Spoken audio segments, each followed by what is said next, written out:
عليكم ورحمة الله وبركاته. نحمد ونصلي على رسوله الكريم أما بعد.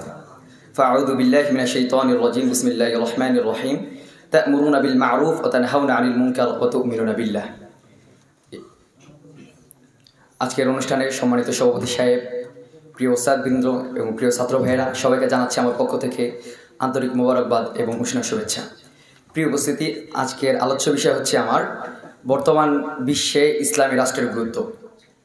ইসলামী রাষ্ট্র ব্যবস্থা এটি শুধুমাত্র একটি শাসন ব্যবস্থা নয়, বরং মুসলিম উম্মার ঐক্য, নৈতিকতা এবং মানবিক মূল্যবোধের প্রতীক। প্রিয় উপস্থিতি, পৃথিবীর সূচনা লগ্ন থেকেই হুকুমত চলে আসছে।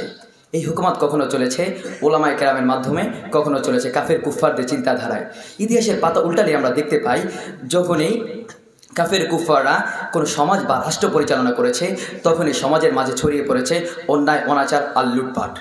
প্রিয় উপস্থিতি, অন্যদিকে আল্লাহভীরু মুসলিমরা যখন কোনো রাষ্ট্র বা সমাজ শাসন করেছে, তখন চারদিকে ছড়িয়ে পড়েছে শান্তি এবং নিরাপত্তা। ইতিহাসে রয়েছে সর্বকালের সর্বসেরা হুকুমত ছিল নবী সাল্লাল্লাহু আলাইহি ওয়াসাল্লাম এবং সাহাবাদের যুগে। নবীর প্রদর্শিত সেই হুকুমত আজ কোথাও নেই, তাই চারদিকে অন্যায়, অনাচার, পাপাচার ছড়িয়ে পড়েছে।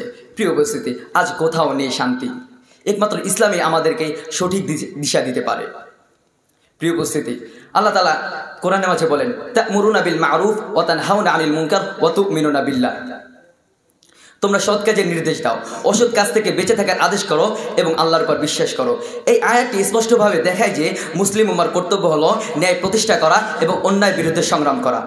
প্রিয় উপস্থিতি, আজ মুসলিম বিশ্বের মাঝে বিভাজন রয়েছে, মুসলিম উম্মার মাঝে ঐক্য নেই। যদি ইসলামী রাষ্ট্র ব্যবস্থা যদি আজ আমাদের মাঝে থাকতো, তাহলে মুসলিম উম্মার মাঝে ঐক্য প্রতিষ্ঠিত হতো। নবী সাল্লাল্লাহু আলাইহি ওয়াসাল্লাম বলেছেন, আল মুসলিমু আখুল মুসলিম লা ইয়াজলিমহু ওয়া লা ইয়াগজিলহু। মুসলমান মুসলমানের ভাই, সে তার প্রতি অন্যায় করবে না এবং তাকে অবহেলাও করবে না। ডক্টর ইউসুফ আল গারজবি বলেছেন যে বর্তমান সময়ে মুসলমানের মাঝে ঐক্য প্রতিষ্ঠা করার একমাত্র উপায় হচ্ছে ইসলামী রাষ্ট্র ব্যবস্থা। প্রিয় উপস্থিতি, বৈশ্বিক শান্তি এবং নিরাপত্তা, আজ বিশ্বের মাঝে শান্তি নেই।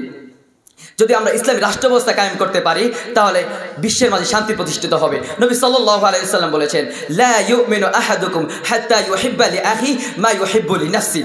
প্রিয় উপস্থিতি, এই নবী সাল্লাল্লাহু আলাইহি ওয়াসাল্লাম হাদিসের মধ্যে কি বলেছেন, যে তোমাদের মধ্যে সে ততক্ষণ পর্যন্ত বিশ্বাসী হতে পারে না যতক্ষণ পর্যন্ত না সে তার ভাইয়ের জন্য যা ভালোবাসে তার জন্য তা ভালোবাসে।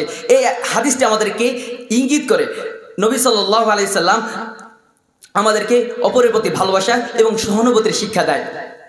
প্রিয় উপস্থিতি, মানবিক অধিকার এবং নৈতিকতার প্রশ্নে ইসলাম সঠিক দৃষ্টি লালন করে।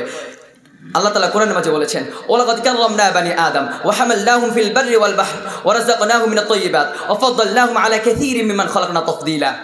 আমি আদমের সন্তানদেরকে সম্মানিত করেছি, আমি তাদেরকে জলে এবং স্থলে বাহন দান করেছি, আমি তাদেরকে ভালো খাবারে অভিষিক্ত করেছি এবং তাদেরকে অনেক প্রাণীর তুলনায় শ্রেষ্ঠত্ব দান করেছি। প্রিয় উপস্থিতি, এই আয়াতই আমাদেরকে পথ দেখায় যে আমরা মানব জাতির প্রতি শ্রদ্ধা এবং সম্মান প্রদর্শন করব।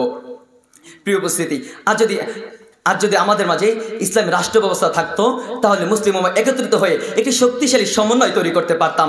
আর যদি আমাদের মাঝে ইসলামী রাষ্ট্র ব্যবস্থা থাকতো, তাহলে সাম্রাজ্যবাদী ভারত এই দেশে অরাজকতা সৃষ্টি করতে পারতো না। আর যদি আমাদের মাঝে ইসলামী রাষ্ট্র ব্যবস্থা থাকতো, তাহলে ইসলামের মতো জঙ্গি সংগঠন এই দেশে অরাজকতা সৃষ্টি করতে পারতো না।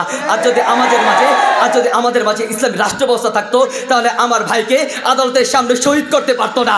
আর যদি আমাদের মাঝে ইসলামী রাষ্ট্র ব্যবস্থা থাকতো, তাহলে আমাদের মুসলিমদের মসজিদ ভেঙে রাম মন্দির তৈরি করতে পারতো না। আর যদি ইসলামী রাষ্ট্র ব্যবস্থা থাকতো, তাহলে আমার ফিলিস্তিনের ভাইদের কান্না সইতে হতো না। আর যদি ইসলামী রাষ্ট্র ব্যবস্থা থাকতো, ফিলিস্তিনের মায়ের ওই চোখের পানি দেখতে হতো না। আর যদি ইসলামী রাষ্ট্র ব্যবস্থা থাকতো ভাই, তাহলে সমকামিতার কেউ প্রমোট করতে পারতো না। আর যদি ইসলামী রাষ্ট্র ব্যবস্থা থাকতো, তাহলে আমার নবীর নামে কেউ গালি দিয়ে এই আল্লাহর জমিনে সে বুক ফুলিয়ে হাঁটার সাহস পেত না। প্রিয় উপস্থিতি, আমরা ইসলামী রাষ্ট্র ব্যবস্থা আমাদের কায়েম করা অত্যন্ত প্রয়োজন। তাহলে আমরা আমাদের ন্যায় বিচার প্রতিষ্ঠা করতে পারবো। তাহলে আমাদের ইসলামী রাষ্ট্র ব্যবস্থা প্রয়োজন। আমাদের ইসলামী রাষ্ট্র ব্যবস্থা যদি আমাদের মাঝে নিয়ে আসতে পারি, আমাদের সমাজের মধ্যে কায়েম করতে পারি, তো একে অপরের প্রতি আরও ভালোবাসা বৃদ্ধি পাবে। এই আশা করেই আমি আমার বক্তব্য শেষ করছি। ওয়া আখিরু দাওয়ানা আনিল হামদুলিল্লাহি রাব্বিল আলামিন।